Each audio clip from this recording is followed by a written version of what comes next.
మాజీ రాజ్యసభ సభ్యుడు జవహర్ సర్కార్ సంచలన ఆరోపణలు చేశారు. అంతర్జాతీయ స్థాయిలో రాజకీయాలను, ఆర్థిక పరిస్థితులను పాకిస్తాన్ అందిపుచ్చుకుంటుందని ఆరోపించారు.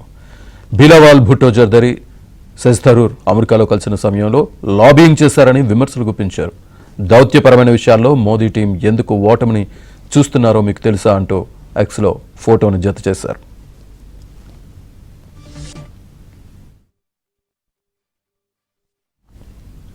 ఐక్యరాజ్యసమితి భద్రతా మండలి పాకిస్తాన్ను అందలమెక్కించిందని పరోక్షంగా ఆరోపించారు.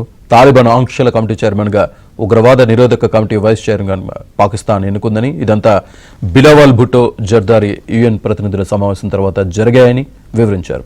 పాకిస్తాన్ ఉగ్రవాదులకు నిధులను కేటాయిస్తూ సీమాంధ్ర ఉగ్రవాదాన్ని ప్రోత్సహిస్తుందని భారత్ మొత్తుకున్నప్పటికీ ఐఎంఎఫ్ గత నెల పాకిస్తాన్కు $1 బిలియన్ రుణమిచ్చిందని, అలా ప్రపంచ బ్యాంక్ ఇప్పుడు పాకిస్తాన్కు $40 బిలియన్ చెల్లించిందని చెప్పుకొచ్చారు. మోదీ టీం ప్రపంచ దేశాలపై పాకిస్తాన్ వైఖరిని ఎండగడుతున్న సమయంలో కూడా ఆసియా అభివృద్ధి బ్యాంక్ జూన్ 3న పాకిస్తాన్కు $800 బిలియన్ చెల్లించిందని దుయ్యబట్టారు.